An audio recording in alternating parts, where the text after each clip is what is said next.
हारच्या धक्क्यावरती भाऊंनी अरबाजचं चांगलंच कौतुक केलेलं आहे। पहिलाच प्रश्न ते अरबाजला विचारतात, या आठवड्यातला खरा दगाबाज कोण, सांगा अरबाज। अरबाज 2 मिनिटं शांत बसतो आणि त्याच्यानंतर तो संग्रामचं नाव घेतो, कारण त्याने संग्रामसोबत डील केलेली होती, पण संग्रामने कोणालाही कळू न देता तो अरबाजला भिडलाच नाही आणि याच्यामुळे टीम बीच्या सगळ्या लोकांना तुम्हाला काढायचं होतं। ते ठीक आहे, तुमचा गेम काही असेल, पण ज्या पद्धतीने तुम्ही युक्ती शक्तीचा वापर करून स्वतःचा गेम दाखवलात अभिजितला काढण्यासाठी, त्याला तोड नाही।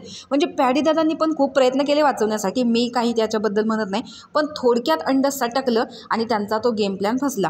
पण आम्हाला बघायला खूप मजा आली, असे गेम खेळा ना, आम्हाला पण बाहेर प्रेक्षकांना मजा येते। टास्कमध्ये जान्हवी तुम्हाला काकाकुवा किती समजावत होत्या, पण तुम्हाला एवढं कळू नये काकाकुवा म्हणजे काय आहे। बरं, शब्द कळला नाही तर पक्षी माहीत नाही, पण आधी उचललेला पक्षी तर बरोबर होता ना, जो आहे तो घेऊन यायचा। आणि अरबाज, दुसरी गोष्ट म्हणजे या घरामध्ये एकच कॅप्टन असतो। प्रत्येक वेळेस तुम्ही ज्यावेळेस ड्युटी देत असता त्यावेळेस तुम्ही निकीच ऐकता आणि दुसऱ्यांना ड्युटी देता, तर निकी हा दुसरा कॅप्टन नाहीये। तुमचे डिसिजन ॲज अ कॅप्टन तुम्ही स्वतः घेतले पाहिजे।